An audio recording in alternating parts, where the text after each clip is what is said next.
we are right on the hinge. We're right on the edge of a national divorce. Now, I have a contrarian view on this, which is I actually think the sooner we build the parallel economy and we have these other mediums, I actually think it de-escalates the chance for a national divorce. I think it's the exact opposite. Yeah, I like that. It's kind of like, all right, you do you, we do us. Like maybe we can have like a 5-year cooling off period before we actually sign the divorce papers, right? And I think the more that we live under their tyranny, you're going to see real radicalism rise up that I hate and you hate, right? Where people are starting to talk about things that I don't want the country to break up. I think it's an awful thing. It's my home. It's your home. I don't want to have to show a passport when I go to LAX. It's like I want that to be my fellow countrymen.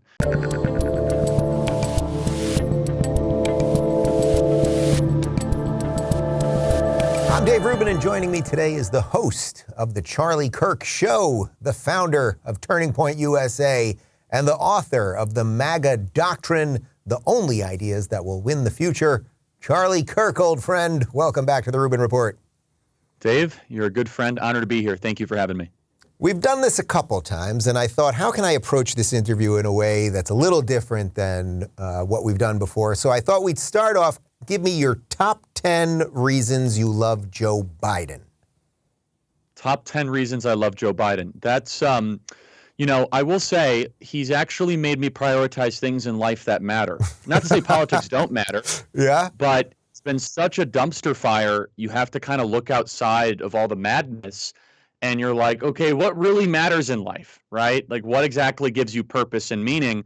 Because obviously the things that I used to look at the presidency as something I revere, and I guess I still do, and I love my country, but he's been so awful. It's like, okay, there's a couple of things I can control in my life, like family and relationships, friendships, career, and I'm going to focus on those things. And it's kind of one of the few things I want to thank Joe Biden for is he has reinforced, at least for me, things that I control and things I cannot control. Unfortunately, I can't control the southern border. I can talk about it; it's wide open, and it's a total disaster. But besides that, I'm not sure what else I would put on that list, Dave. I thought maybe you could come up with 3.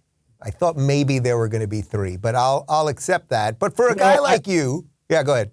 Well, I mean, I guess if you want to kind of do the whole glass half full thing and the perpetual optimist thing, and the best thing about being surrounded is you can shoot in any direction thing, which is. Basically, look, I do think that there's been unintended consequences of what this regime has been trying to implement, which is the rise of the citizen and I knew you were going to get there. That was one of the 3 I had in there. Right. And like the homeschooling revolution and people really caring about their country again. And there is a window, there's an opportunity, there's a chance, there's a sliver. I don't think it's by any chance certain that this backfires on them so dramatically that it could be a political realignment, the likes of which our generation we haven't seen in 30 or 40 years.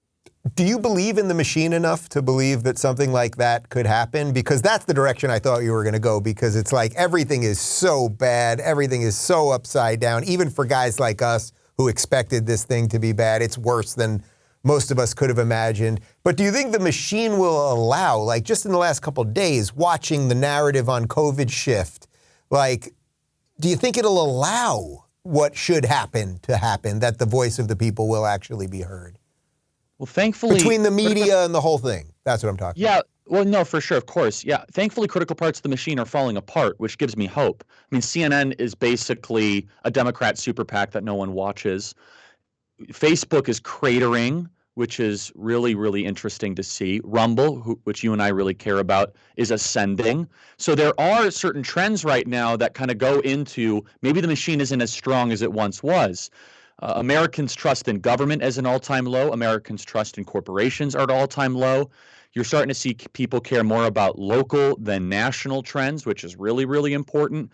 So I think the machine is way weaker than it was even a year ago, and let alone 5 years ago. I think that there is kind of like a natural law component to this, where if you try to build a multi-trillion-dollar oligarchy or oligopoly, I should say, the laws of gravity are probably going to push back against you at some point. There will be leaks and dissension, civil war, fracturing, and you're seeing a lot of that, not just within the Democrat Party, but within a lot of the superstructures that you and I believe the actual power is vested in. So look, I could have a cynical take where I'm like, you know what, these people always have power, the infrastructure is impenetrable, but I'm not so sure of that. I think that there is a revival to challenge all these institutions. And Dave, you've played a really important part in this, which is those of us that love freedom and love the Constitution as the greatest political document ever, we're building our own infrastructure. We're building our own machine.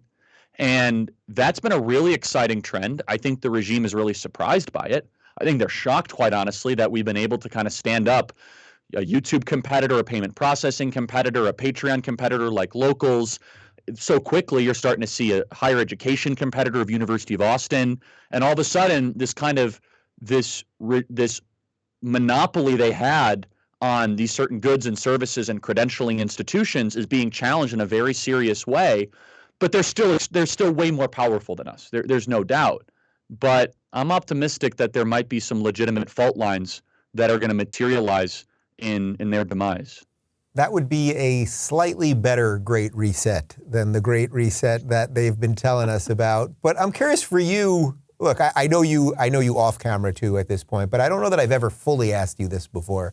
Like, you know, you were so obviously a close associate and through Turning Point in the Trump's campaign, and you wrote the book, The MAGA Doctrine, the whole thing. To go from that, and, you know, I would go to Turning Point the night that I met Trump at Mar-a-Lago. We were at dinner that very night there, and it was after an event you put together and all that stuff. And I say that because you were so associated with that. Now he's not in power. And I just wonder for you personally, like, what did the last year show? I'm not talking about the political part of, my guy's not in power anymore, but just like the other, you were part of something that was fun and cool, at least from our perspective, and now you ain't in it. Or, you know, the thing exists, but like it's not in power anymore. So like, what is that just personally for you like? Well, first, it was really demoralizing, not from like an access standpoint or like the fact you could call the president, like whatever. It was just kind of demoralizing for the country, right? I mean, especially the month of January, we're like, okay, you know, at New Year's, I remember thinking, all right, okay, Biden's going to be president. At the very least, we can win these Senate races in Georgia. You know, we can have a check and balance, separation of powers. And then January 5th happened. They're like, okay, we lost that. And then January 6th happened, which was a catastrophe, right, for a variety of different reasons. And so it was a demoralizing couple weeks in 2021. And our team at Turning Point USA, which has always been educationally focused, and our team at the Charlie Kirk Show, which has obviously been very aligned with the Trump doctrine and his worldview, we're going, what do we stand for? And we really went to work. You know, I traveled 330 days in the year of 2021 and went to campuses and churches, and we didn't talk a lot about Trump, honestly, and we didn't talk about Biden either. More than anything else, we talked about what it meant to be an American and what we stood for and why we stood for it. And it was definitely this moment where I also had to kind of reintroduce myself to a lot of people that just kind of knew me as, oh, you're the guy that defends Trump, right? And it was, I think, very well received in a lot of different ways. And I also think it forced our team and our show to go a level deeper. I spent more time in 2021 of reading deep books and spending time in very complex philosophy and really challenging my ideas and why I believe it and where does it come from, because it wasn't just kind of like, okay, the left is out of their mind. We have to defend the president we have because he's doing a really good job. And you could kind of get really used to that, right? But then all of a sudden, when he's displaced from power, there's a lot of people that are saying, okay, do we want to go back to like the Liz Cheney kind of way of doing things? Or why do we want, you know, borders to be controlled? And so you have to kind of come from that with an approach that is philosophically based and rooted in a natural rights doctrine and also in timeless ideas while also respecting the fruits of the Enlightenment, all these really important things. And so I think that I think we're better because of it, honestly. I think our show's more interesting. I think our organization is stronger. I think we're reaching more people. And, you know, I'm not to say that I'm thankful. I mean, the country's in horrible shape, but I think we were able to use what was an adversarial situation or a set of circumstances to our advantage. Do you think that they think that they're doing good? I mean, this is a little bit of the road to hell kind of situation. Like, do you think, I mean, I don't know if Biden's in charge at this point, which if you want to comment on that, feel free. But like, when they all put their heads on the pillow, when Psaki lays down at night, Biden, the rest of them, the Surgeon General, all of these people that are associated with this thing, Fauci, all of them, do you really think they're looking at the information, looking at what's going on here, supply chain, inflation, Afghanistan, et cetera, and going, boy, we really are doing a great job? Man, you ask good questions. I got to tell you, I ask questions too every day, and it's a great question because I get this all the time. And people say, "What is the motive?" Right? How do they judge success? Like, what does the whiteboard look like in the outer room of the Oval? Right? Like, are we going towards the mission accomplished, or are we getting further away from it? And this is a hard thing for some people on the center right or people that love the Constitution to admit. It's not hard for me to admit because I kind of understand the left really well. I think they're right on schedule for what they want.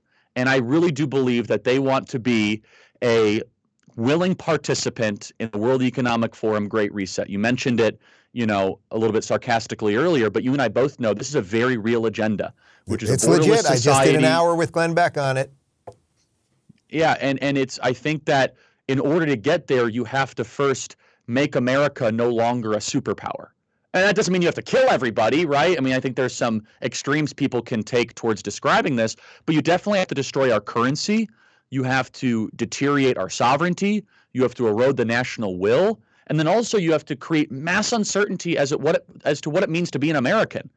And the person that's probably done the best job of this is Nicole Hannah-Jones from the 1619 Project. It's something we talk about every single day at Turning Point USA, which is if you can't tell an agreed upon American story, then you just don't have a country.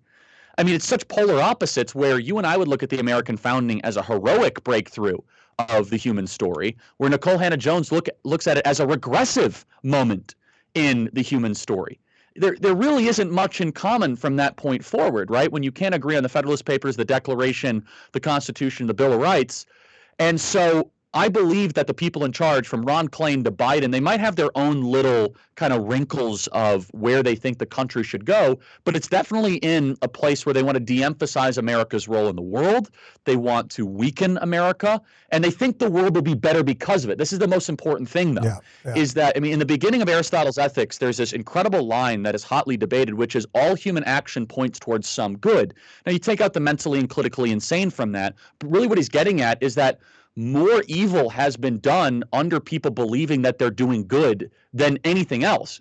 You take Joseph Stalin, he actually thought he was bettering humanity or bettering himself or whatever. Very few people are actually, yes, I'm doing what is wrong and I'm going to keep on doing it. It's a very rare thing. And I think that these people in charge, and no, I don't think Biden's in charge. I think he's a puppet for all these other masters. I actually don't think very much about Biden. I actually really haven't engaged much in kind of the mental decline kind of meme verse, if you will. I think it's a little overdone. We all kind of know he's not there. I'm more interested in the people behind him and the reason they're doing all this. But yes, I think that from the Treasury Secretary, Janet Yellen, to Mayorkas, to the Educational Secretary, to all of them, I think that they believe that they are all doing what a good comrade should do to try and usher in a globalist type project. And the American superpower status of a strong economy, being energy independent, a sound currency, and a national story that we all agree on, those are things that are right at the heart of their agenda. Do you think that conservatives, whatever this new wide tent thing is at this point, this anti-woke coalition, and we'll see how tightly it can hold, do you think we just need a better story? Do you think the story of just telling the American history, say, the way we've seen it or the way that you and I have talked about it for a long time, that maybe that isn't enough, just going back to, say, Reagan talking points as good and decent as they are? Like, do we need a new story, a new narrative to craft to capture young people? I mean, obviously that's what you guys are trying to do at Turning Point. But is just saying freedom and individual rights and capitalism, is it not enough that there has to be something else behind that too? It's not enough, but it will be enough this year, which worries me. It will be enough to take back power for Republicans and defeat the woke just to run against the woke. They're so unpopular. They're so awful at governing. And that's the thing, Dave, is that not only do they have bad ideas, they're actually bad at executing their bad ideas. I mean, it's like the worst possible, thank God, kind of maybe combination. Well, no, that's the thing where I got in this debate the other day and someone says, Charlie, we need more technology in government so they can be more efficient. I'm like, I'm actually really glad that they're slow. Yeah. I'm really glad that they take Arbor Day off, because if they didn't, then they'd be like Google, which we know how harmful they can be, which we'll get into the whole corporate side of this. But I'm worried because I'm afraid that there's going to be kind of a false stimulus effect to the conservative movement. They're like, oh, all we have to do is run against the woke. We take back every chamber of power, like the Glenn Youngkin thing, right? Where I'm afraid that we're going to need a lot more. And I'll give you an example of what a lot more looks like, which I think conservatives need to think very deeply about a national recovery program.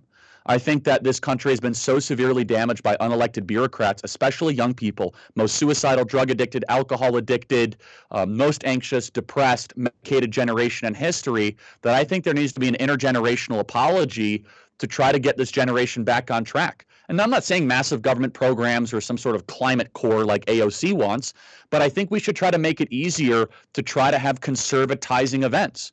And the three conservatizing events, if you will just accept the term, is to own property, to get married and have kids.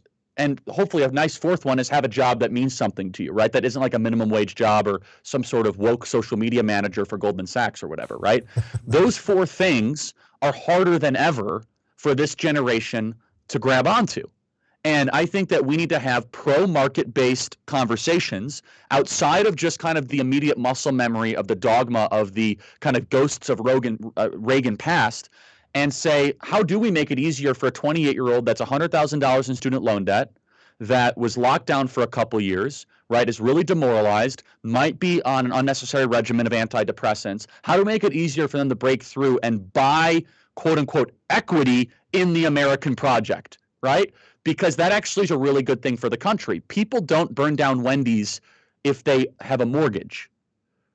When you're renting all the time, you become a perfect population that could be captured by these kind of woke socialist revolutionaries. And so, no, I don't think it's just enough to kind of have the slogans. I think we need to think creatively about these things. And I think we also need to know why we believe and what we believe it. The Constitution needs to be our North Star. It is the greatest political document ever. Nothing we should do should violate the four basic tenets of the Constitution: separation of powers, consent to the governed, independent judiciary, and balance of power, basically. That's the core basis of the U.S. Constitution. But with that being said, though, Dave, I think that we have portions of the American population that have been so set back by the lockdowns and government interference that if we don't come up with something more robust or exciting, we're going to be looking at a potential political population that will entertain seriously radical ideas. Right. I mean, how much worse it could be if we don't do something to heal some of these wounds. You accidentally said ghosts of Rogan past. We'll get to that. We'll get to that. Slip. You're right. That will be a hell of a segue we're going to slide into when we talk about big tech in just a little bit. But you said something interesting there about the intergenerational version of this. And I've been thinking about this a lot, that so many of the people that are in power right now, or at least appear to be in power, say Joe Biden, say Nancy Pelosi, say, any of these people, really any of them. You can, Dianne Feinstein, who everyone knows is almost incapacitated at this point. Just the amount of I guess they're upper end boomers, but they're also the last of the great generation, something like that. But these people that are in their, say, mid-70s and up, that are still clinging to power. Nancy Pelosi with that ridiculous re-election video from 2 weeks ago. And it's like, lady, you're 81, go be a grandma, like enough. Do you think there's something, what do you think that is psychologically maybe about that generation that they can't let go? Because that does seem to be a big problem here. And I've seen in the last couple of weeks that suddenly Gen X, I'm 45, right in the middle of Gen X. Like my generation, you're a little younger than me, so you're Gen Y, is that fair to say? I'm millennial. Yeah. You're millennial, no offense. But the 35, yeah. Right. But the 35, 36 to say 54-year-olds, we just haven't had our chance yet because for some reason those people kept hanging on at every level. Do you think there's something psychologically going on there that didn't allow them to let go? Yeah, you're going to get me in a lot of trouble, Dave, because we talk about this a lot. And the angriest emails I get are on this topic. So buckle up, I suppose. All right. You said something super interesting, which Nancy Pelosi, go be a grandma. And she kind of still sees herself as this like 33-year-old kind of like AIDS crusader in West San Francisco that is the eyebrows keep getting higher. Yeah, but do you know what I mean? Which is like, okay, like you've had your chance.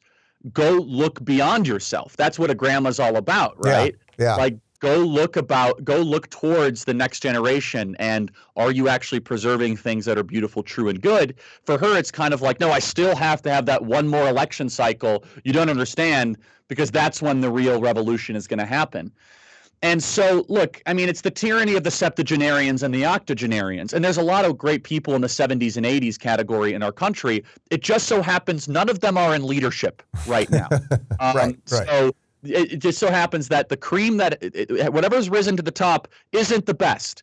And so you kind of have a through line of Biden and Schumer and Pelosi that have been in this shtick for 30 or 40 years, literally. And they don't really care about the damage they're leaving to the next generation. It's kind of like they want to have their 2 to 4 years to rule over the ashes, and then they're going to die. And I hate to be so morbid about it, but they're on the back nine of the back nine. They're on like hole 17, right? And so you got to start to all of a sudden look like, who's the next group of people that are going to be playing. Now, you know, you've had Eric Weinstein on your program before. He talks about the ego, the embedded growth obligation. I think that's a really smart perspective about how this is a generation that has literally experienced nothing but prosperity economically their entire life and has gotten used to it and acts as if that is something that is just kind of baked in to human existence. Things get better, don't get in my way. But I think that the entire way that we reacted to COVID kind of exposes all of this. I think it does so in bright and dramatic colors, which is, it really is kind of the first modern civilization that has willingly sacrificed the young to placate the old. And there is no other way to describe it. I mean, some people will reject the premise, but we went from shutting down schools because it might hurt kids to shutting down schools because they might transmit a virus to grandma. That's a totally different moral argument, by the way. Totally different. The first moral argument is like, okay, it might kill young people. I get that. The next is, oh, now they might get infected and they might kill grandma. I'm not into that. Obviously, I want to protect seniors. But that's a totally different argument, which is like, okay, we must inhibit your development. We must suppress your life experience and your activities because you might then hurt the generation that does not have as many years left to live. And so, yes, I think an intergenerational apology is necessary, totally. And I will say that kind of that 35 to 54-year-old bracket is I think it is going to be, in my opinion, the great swing to the right that no one expected. I think there's more red pilling happening between ages 35 to 54. And there's a lot of boomers that are really conservative, and God bless them for that, and they continue to be. But there is kind of this question of like the 42-year-old mom that looks, she's like, wait a second, you know, I wasn't able to get the career advancement that maybe I wanted because I had to wait for boomers to age out. And now my kids have to wear masks because a bunch of septuagenarians are worried about this. And I think that we're experiencing the kind of the climax of generational tension. And we saw this. I'll say one final thing in this, Dave, which is this is nothing new. This kind of immoral behavior first manifested itself through fiscal policy. A generation that was willing to borrow hundreds of billions of dollars to add to the national debt in 2009, 2010, 2011, 2012, with no regard for the fiscal health of future generations, is the same type of generation that locks down seventh graders and doesn't think anything of it. It's like, you know, that we just do that around here, okay? Like, we'll put their life on hold, we'll steal their savings, we'll steal their purchasing power because I'm important and I matter. And I think that betrays the social contract. I think it goes directly against what it means to be a patriotic citizen. You say 35 to 54 are going to be the red pill generation. It's like, I'm 45. I know a little something about this red pill situation, right? So it's like, I'm with you, man. I feel it. You know, you see those pictures online of, you know, Stacey Abrams unmasked in front of the kids and Hochul over in New York smiling with the kids. It's like, these kids are going to do some pretty horrible things to old people one day. You can really feel it. Do you, not just to talk about it at an idea level, but because you're around so many college kids, I mean, they're young adults, through Turning Point, have you seen a real shift in their attitudes on this stuff? You know, we go to the events, when I go to Turning Point events, it's always so positive and fun and all that stuff. But like, have you seen a difference in the way they're reacting with the ideas or a resentment or whatever it might be? Definitely on the center right, for sure. Our students are pushing back like crazy. We have a list. I was just going through it. We have 35 schools that have staged walkouts in the last 24 hours at Turning Point USA over the mask mandates. And we support them 100%. We're helping them with PR support and times legal support, all that stuff, because the mask mandates have gone out of control. But I will say, Dave, that the mass propaganda, dare I say mass formation psychosis. Uh-oh, you're trying to get us both taken out, man? Yeah, there we go. Well, I figure this will be on local, so we know the owner. They won't. Goodbye, Spotify. So, yeah, exactly. But, that kind of mass propaganda campaign has really worked on a lot of young people. And it's kind of a great irony where, and this is a stereotype, but the average 70-year-old, 60 or 70-year-old right now is far less concerned about COVID than I think the average 17-year-old. And that's a stereotype. That's like a generalization, I should say. But there has been a lot of induced fear amongst high school and college kids completely and totally unnecessarily. And there's a cost to pay for that. It's going to be a generation that is the least free-thinking generation, absent our intervention and trying to get them their humanity back. It's the most medicated generation, most suicidal generation, the most confused generation, the most directionalist generation. But we're starting to see some pushback against this and some hopefully righting of that trajectory. But I don't think it's enough. I don't think that this is going to fix itself. I think that we need, and I don't say this lightly, you know that I'm a small government conservative guy, but I think that we need a collective intervention to try to fix some of these trends that have gone so awry. I don't just think that we're like, oh, well, we shut everything down for 2 years. We vaccinated kids who didn't need it and put masks on them. They had no social development. They are not speaking the way they should. The IQs are stunted. Like everything's going to kind of sort itself out. I'm not as convinced of that. I'm not. I think there's some very interesting, bold, robust, entrepreneurial, and creative ideas that could probably fix this. But I'll be honest, Dave, there's been a little glimmer of hope amongst some of the young people, but it's nowhere near the type of rebellion that I would like to see. It isn't. I saw far more activism and energy around Greta Thunberg's "the world is ending" climate change propaganda, and far more energy amongst the average high school kid around Floydapalooza than I did around mask mandates, vaccine mandates, or being locked down and not being able to see their friends. Yeah, and you're not overstating this stuff. I just read this crazy study about what masks have done to adolescent children who are now having all sorts of delayed speech. Literally, the muscles in their mouths are not developing the way that they are supposed to because they don't move their mouths and they don't talk enough. And they can't see the mouth of the teacher so you can mimic it to speak properly. I mean, it's really, really crazy stuff. What do you think of the pivot that they're about to do? We can see it happening right in front of our eyes. They are the good guys. They didn't want to lock us down. They're going to somehow pin this on that was the Republicans that did it. They're all just repeating the stuff that Charlie Kirk, that Ron DeSantis was saying 2 years ago, but Charlie Kirk was probably saying some of it too. Yeah, we were saying the same thing. Do you admire the pivot that they're about to do, that they're in the process of doing right now? Do I admire it? No, I think it's good for the country. Yeah, it's better now than 10 years from now. Sure, good, terrific. But I mean, look, I don't say this slightly. There needs to be justice. People need to go to jail for what they did. There needs to be some sort of mass firing campaign, decredentialing campaign. None of that's probably going to happen. I'll be very honest. Yeah, but what would that really look like? Because I've kind of thought about it. Like, I do think some of these people probably in a really sane society that would grapple with this properly, some of these people would end up in jail. Like literally in jail. But I don't know, what does that really look like? We're going to have a Nuremberg for COVID? I would love Nuremberg, but I mean, some people say that's radical. But I mean, there is, I think, a lot of the tenets of Nuremberg. There's the Media Matters clip for today. Well, no, I mean, we've done entire shows on Nuremberg. But yeah, sure, they could pick it up and run with it. But that's probably not going to happen. I try to live in the land of reality. I don't think that's going to happen anytime soon. What I would like to see, though, happen, Dave, is a legitimate public policy and legislative campaign around medical autonomy, around medical freedom. And I think there's a lot of answers we still do not have. We do not have answers around the money flow from a lot of these pharmaceutical companies to politicians or their campaigns. We do not have answers as to why early treatments were suppressed. We've been a very outspoken program on ivermectin, hydroxychloroquine, azithromycin, melatonin, aspirin, monoclonal antibodies, intravenous therapy, vitamin D levels.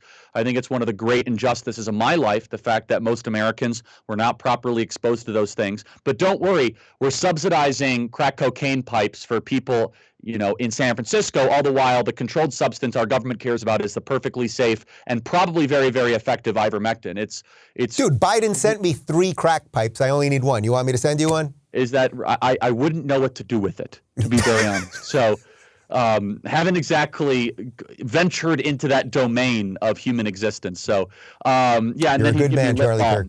Yeah, he'd give me lip balm in case my lips get too chapped while smoking crack on the, in Fisherman's Wharf in San Francisco. But yeah, look, what would justice look like? I don't know, but we definitely need some action, right? We need legislative changes. We also, I think, just from a more constitutional perspective, we have to make sure the emergency use powers are never used again by these governors and mayors. Yeah. I know that might be wishful thinking, but I think in some red states, they were used and abused way too much. I think these legislatures have to step up. And look, if you want to shut down a state, go to the legislative process. I would say that's fine.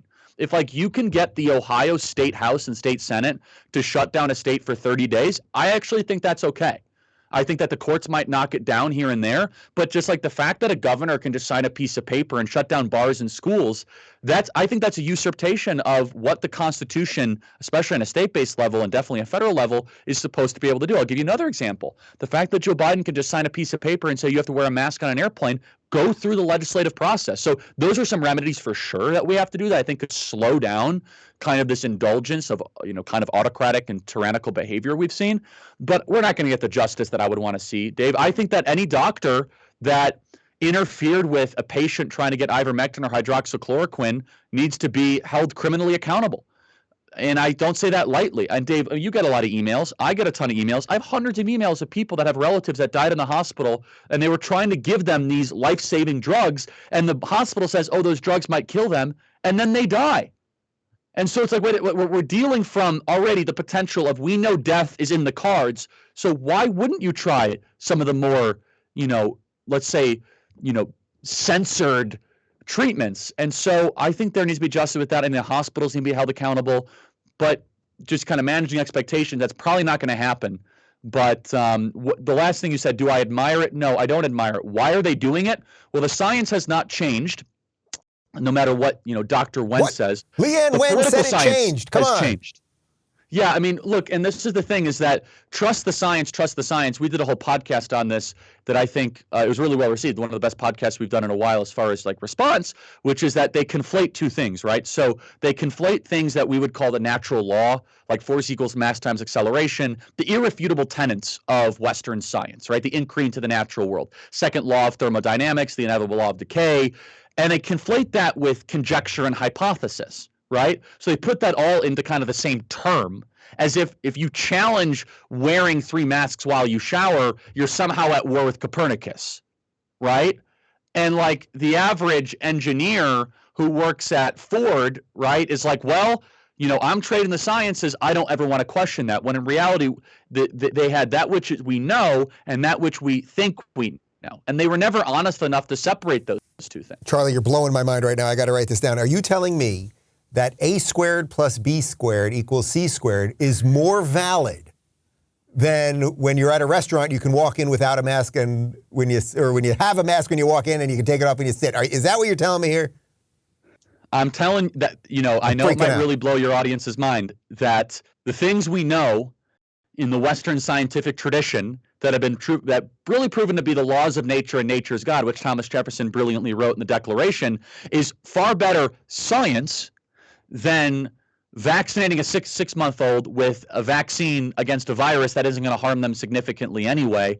Or let's just think of all this, the scientific calisthenics that we've heard in just the last couple of weeks. Was it Eric Garcetti said he held his breath when he took a picture at SoFi Stadium? Or Gavin Newsom, he said, well, I just took a picture, I put the mask back on. I mean, and just or Dr. Vivek Murphy, who said you have to wear masks at home around your children. That was in the last couple of months. And we know the science is totally insane. I mean, you take the mask mandate on planes, for example. It's right. It's the only virus in the history of communicable diseases that does not come out as soon as the beverage cart comes out. It stops. It's so scared of the hot coffee and the sanitized Coke cans that it stops all transmission. But from going from New York to LA for a year and a half of the pandemic, you could not go eat indoors. But if you wanted to go eat indoors, just go board American Airlines at JFK and fly to LAX. But we all folded. We all kind of folded. I said to my guys, it's I'm doing just fine. I'm not complaining about life. But my goal after these last 2 years is to become so rich I never have to fly commercial again. Because I flew private twice for the first time ever in this past year, and they've made the flying experience. Even though, yes, you can take off your mask to drink your coffee and eat your small chicken, It just ain't right what they're doing. But do you think the federal mask mandate, I mean, I haven't heard any talk about they're going to stop it on airplanes. And we've got idiots like Swalwell pushing it forever. I don't slept with a Chinese spy, but that's a whole other thing. I don't know if he did it on a plane or not. That would be a very interesting chapter 2 of the Fang Fang Diaries. As long as he had his mask on. Yeah, that's right. I mean, that's correct. So do I think the federal mask mandate will be lifted? No, and you make a really important point, which is because the people in charge aren't affected by it. Like Biden doesn't fly commercial. He flies Air Force One.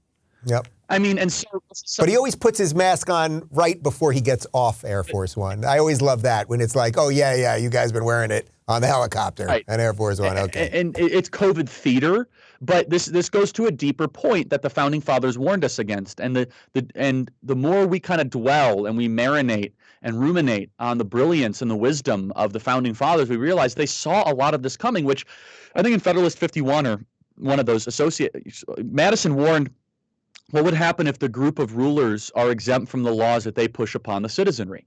And that's why Congress technically can't pass laws that they are immune from. They found carve-outs and ways to do that. But the federal mask mandate on airplanes is a perfect example of this, which is a vast majority of the members of Congress, and especially the people financing the members of Congress, they're totally unaffected by it. And their kids go to private schools where there are no mask mandates, and they fly on private jets where there's no mask mandates. And yeah, look, Governor Mussolini married into the Siebel family. I don't know the last time he flew commercial, right? He's flying around probably on a Gulfstream or a Learjet or whatever. And I guarantee you the family's not masking, when they hit 15,000 or 20,000 feet. No, they're having a great time and they're laughing about it. And Charlie, they spent $200,000 on a 1-week vacation in Cabo about 3 months ago, right? The same week he extended his emergency powers. I don't live there anymore, by the way. Very exciting, can't you tell? Look at that. Yeah, you're happier. You're paying lower taxes, right? You've become more conservative, which is just delightful. But yeah, and we call it hypocrisy. It's not. It's hierarchy, Dave. It's not hypocrisy. Yeah. It's I am better than you. I'm going to crush you, and I don't care. Yeah, he's a bad dude. But all right, I know we can go on this stuff forever, but let's link some of this to the big tech stuff that you and I have been talking about forever. And as you said, we're both involved in the Rumble situation. You were sort of early on with the Rumble team. Obviously, Locals merged with Rumble. There's a lot going on there. Do you honestly think we have a chance? I mean, even just in the last couple of days, look, we put our best foot forward. We made this offer to Joe Rogan. He may not take it, but we felt it was the best thing we could do to defend our principles and fight for what we believe in. We shall see. We're fighting on every front, the payment processor front, the AWS front, the algorithm front. But do you think we can really do it? We don't have a choice. We have to win. All right? We have to get this right, or else everything we love falls apart. I have been so encouraged, though, just in the last 12 months, Dave, how much momentum there is behind this kind of new technology space.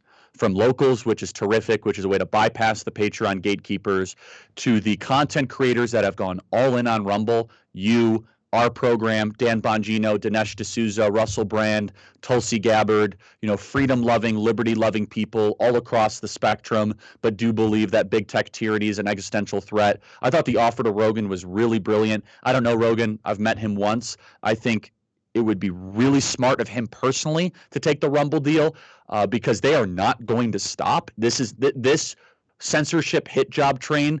He says, Spotify stood by me. I don't think so. They're removing episodes and putting disclaimers. You and I are way too cynical for that, Dave. We've been through this entire program many times, and maybe a couple years ago we might have said that. But and look, it's the Rumble was really smart to offer the $100 million because it made it legit. And we'll see what Rogan ends up doing, right? I mean, he's signaled towards Spotify or whatever. But the point is that it wasn't totally laughed off, Dave, and that shows how real Rumble is, right? That shows that we can win this. So to answer your question on the probability argument, I first made a moral argument. We have to win this. We have to do this. I think Rumble is going to be a 20 or 30 or $40 billion company. I'm confident of that because there is a center right of the planet, not just the country, that is desiring a platform that actually allows voices to speak their mind and not be taken off and not have these sort of woke gatekeepers. But look, there are going to be institutional challenges, but to I know we keep talking about Rumble, but they're not, not alone. There's other people in playing, but Rumble's definitely the most sophisticated, I think, best funded and most momentum. I think that it's ahead of schedule, and I think that there's going to be I think there's some chatter already in Silicon Valley of what are we going to do about these Rumble guys? Well, you can't shut off their servers, right? You could probably go after their advertisers for now, but then you got locals, which is hundreds of thousands of grassroots people supporting people via Patreon, which is going to be incredibly effective to be able to kind of have the super chat feature of videos, which is a huge revenue source for Google. There'll be institutional ads that will always go behind Rumble that are on the center right. And so what else do they kind of have in the tickler file to try to go after Rumble? Okay, they're going to try to go after the ad network. They're going to try to go after New York Times, Washington Post. You're platforming hateful people. Yeah, but when you start to have a roster of Dave Rubin, Charlie Kirk, Daily Wire is coming online, is what I'm hearing. You have Dan Bongino and others. All of a sudden, you're like, yeah, okay, we're going to link arms, and we've created Technado, and we have Article 6. And you attack one of us. Technado. You didn't just come up with that, did you? You've used that one before. Come on. I've never said it out loud, but I have wrote it. I have a whole pamphlet of kind of one-liners, but you could use it. Technado. And Technado. It's Article 5 or Article 6 of NATO, which is attack on one of us is attack on all of us. Right? And to kind of tie in the whole Ukrainian thing, that's why Ukraine and NATO is such a controversial thing. It's like Putin crosses the line. It's the same as invading Paris or London. And it's like, okay, you go after Dave Rubin, then you have to deal with all of us and our combined power and our combined followers. And I'm starting to see that solidarity. And guess what? That word solidarity is something that we freedom-loving people don't do well. But when we do it, we win. It's not in our blood. We're all entrepreneurs or individuals. We think we could do things better than each other, right? We're competitors. We'll go out to dinner with one another and they'll be like, yeah, I kind of like that idea and that, like whatever. But that's what's beautiful about markets. But now we're at war and we need solidarity and we need alliances. So I think we got a chance to win. I like that every time I'm on your show, when I say something clever, you always say to me, I'm stealing that. But I'm going to credit you for this Technado. You got it. That's the difference. That's the difference between us, That's Charlie. Right. The attribution. But do you see, okay, so let's say we build this stuff and it's all great. Yes, we are working real hard and there's a lot of questions, but there's a lot of answers as well. So we start building all that. We know that the trends where people are moving are going very heavily, to freedom-loving places. Nobody's moving to blue states right now. I think California lost almost 400,000 people last year, first net loss of population ever. As these things continue to go, what keeps us the United States? If we've just got our own products and we've got our own states and they've got their products and their states, where are we united? Well, we aren't, and you're right. And so just to kind of reinforce the point, though, Netflix is down, Facebook is down, California is down, Florida is up, Texas is up, Rumble is up, right? So look, I've said this for quite some time. I think we're living through a slow motion secession movement, and the act of secession is happening on United Airlines every day in the nonstop flight from Los Angeles to Orlando or from Los Angeles to Miami. It's a movement of secession, and it's not a one that breaks the country apart immediately. But they're starting to say out loud what I have feared. And it's mostly pop icon people, Sarah Silverman or that guy from Hellboy, whatever his name is. Oh, that nutbag Ron Perlman. Yeah, whatever. And they're saying it out loud. I don't want to live in the country with you. You don't want to live with me. Let's go our separate ways. And a very provocative but honest thought exercise for your audience and for all of us to kind of dwell over, which is, what do I, Charlie Kirk, who live in Phoenix, what do I have in common with a San Francisco woke activist that's 24 years old that just graduated from UC Berkeley? I believe America's awesome. They believe America's awful. I believe in basic natural rights. They believe in collective and tribal rights. I believe in free speech. They believe in power. I believe that we should have borders. They don't believe in borders. I could go through the whole checkpoint, the checklist. The only thing that we have in common is the dollar bill that we're trading. It's literally the whole project is basically hinging on a currency, and that is not an over-exaggeration. You don't have a shared story. You don't have shared values. You don't have a shared future. You don't have a shared policy prescriptions. Everything is quote unquote politicized and divided. And so, we've kind of dwelled in this field to the great cost of being written up in Media Matters, which is a wonderful thing to happen. They're like PR experts. They love you over there. Yeah, they like you more than me with all the pieces they do on you. It's great. They write up what you say, and it's right there, and then you could share it. Like, hey, look, But look, we are right on the hinge. We're right on the edge of a national divorce. Now, I have a contrarian view on this, which is I actually think the sooner we build the parallel economy and we have these other mediums, I actually think it de-escalates the chance for a national divorce. I think it's the exact opposite. Yeah, I like that. It's kind of like, all right, you do you, we do us. Like maybe we can have like a 5-year cooling off period before we actually sign the divorce papers, right? And I think the more that we live under their tyranny, you're going to see real radicalism rise up that I hate and you hate, right? Where people are starting to talk about things that I don't want the country to break up. I think it's an awful thing. It's my home. It's your home. I don't want to have to show a passport when I go to LAX. It's like I want that to be my fellow countrymen. I don't know if they believe that. I think that they want to. I think that there's two thoughts on this, right? Which is, most of the leftist rulers will reject a national divorce because they want the whole enchilada, right? They want every county, they want every inch, and they want us to live in their tyranny. Like they are up at night really angry that some Baptist preacher in Enid, Oklahoma is not like perfectly in alignment with like every single one of their worldviews, right? Like that really bothers them. Where it's like, as a conservative, like, I don't really care about some guy in Brooklyn that hates me. Like, okay, whatever. It's like, so who's the actual liberal in this equation, right? Like, who's the live and let live guy, right? It's like, is it the Baptist preacher or the conservative in Phoenix? Or is it like the person in Brooklyn that's really angry that someone disagrees with them in like central Iowa? But, that's part of it. But I think that so those are the kind of the imperial Democrats, right? They want to take over territory. It's like, we are not going to stop till everyone succumbs to our agenda. And then the other side of it, though, are like the Sarah Silverman, Ron Perlman types, which they're actually being more humble and honest. I have to say that I have way more respect for people that are like, let's just break up and not fight. And that's actually a better starting point than like, we're going to take over Kansas. Like, well, hold on a second. Like, probably not going to that's not in the cards. Does that make sense? Yeah, but can I put a fly in that ointment on the second one for you, which is they're saying let's break up and just that's it, but they'll never let that be. I think you would agree with that, right? If we give them the breakup that they want, Sarah Silverman gets what she wants.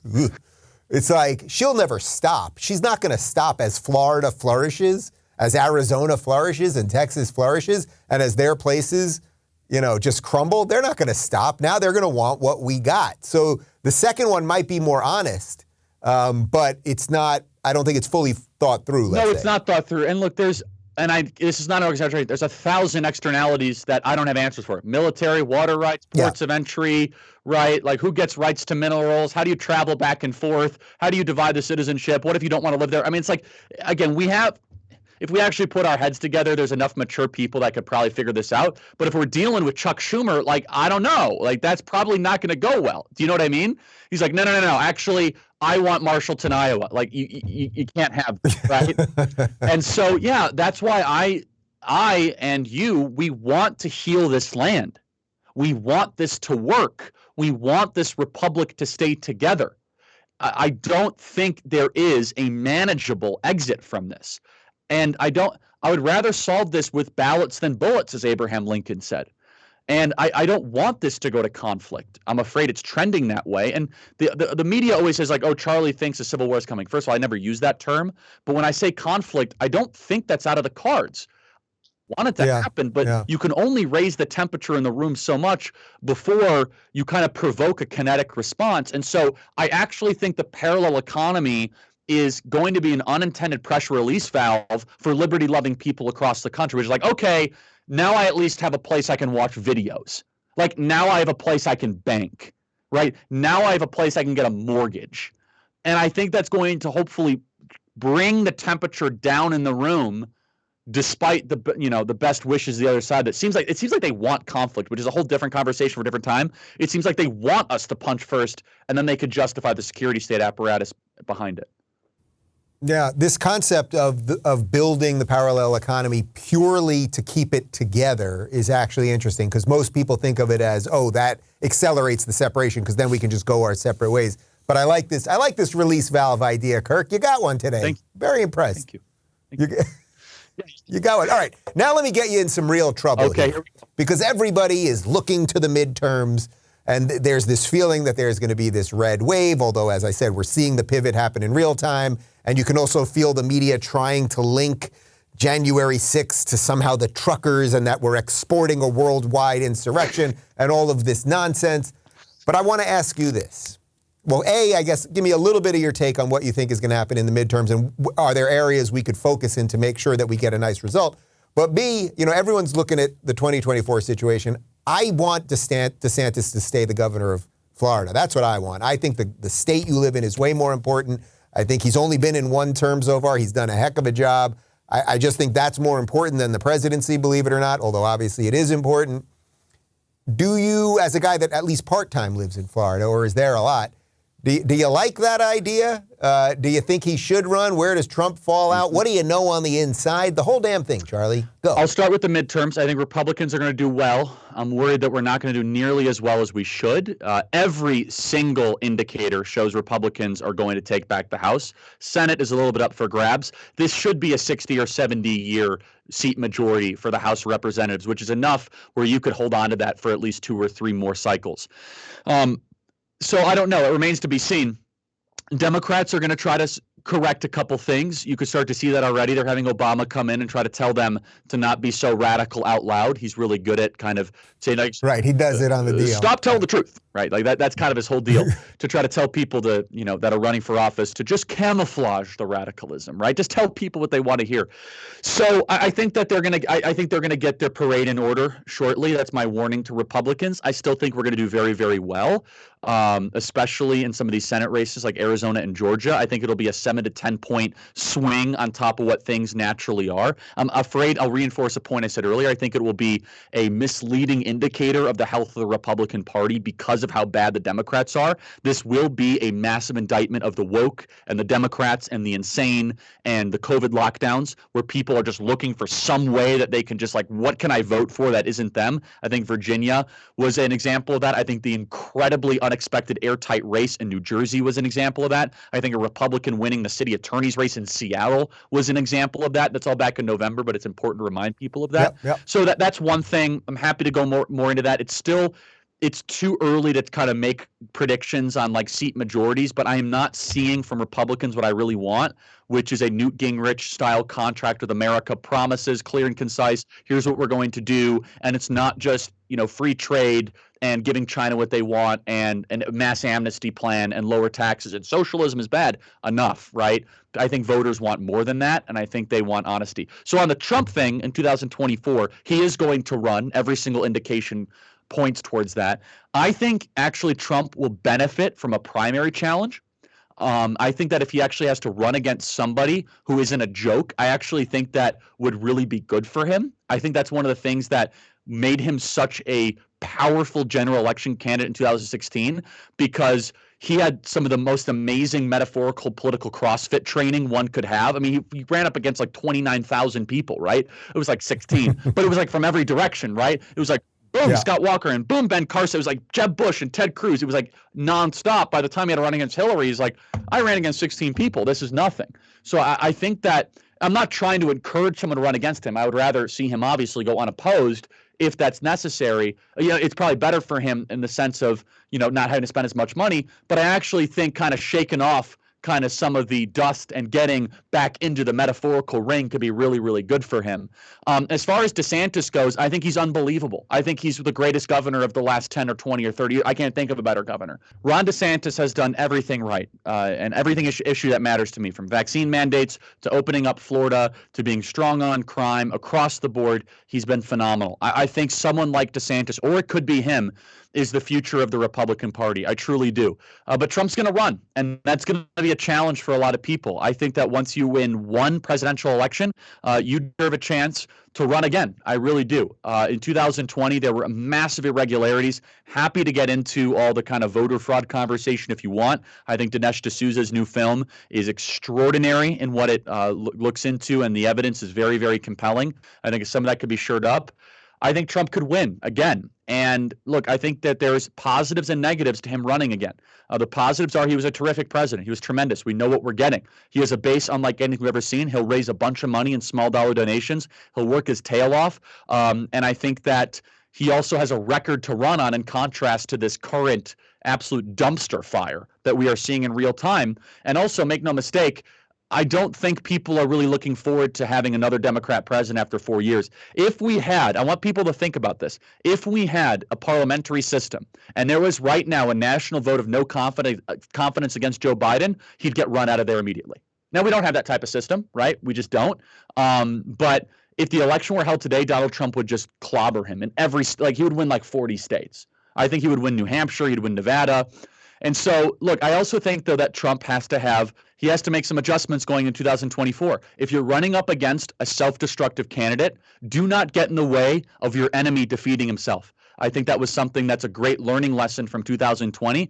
And I think 2016 Trump, where he was big, bold, ambitious, and he was willing to capture the imagination of the American people, I think he has to play a little bit more into that. It's hard when you're an incumbent to do that. I get it. But 2016 Trump, he made people dream. He really pushed the boundaries of what a political candidate is allowed to talk about. I think he could recapture that in a very, very compelling way in 2024. Charlie Kirk, future political consultant. Yeah, right. It's been a pleasure talking to you, my friend. I will see you probably, I sense it will be on the west coast of Florida. What do you think? West coast of Florida is the place to be. My place in Florida will not be disclosed, but it's not too far from Rumble's headquarters, the heartbeat of the response to the Silicon Valley tyranny. So honored, Dave. Thank you. And check out my locals, everybody. It's going to be great. It's charliekirk.locals.com, right? That's right. That's correct. See ya, brother. See you soon. Thank you. If you're looking for more honest and thoughtful conversations about politics instead of nonstop yelling, check out our politics playlist. And if you want to watch full interviews on a variety of topics, watch our full episode playlist all right over here. And to get notified of all future videos, be sure to subscribe and click the notification bell.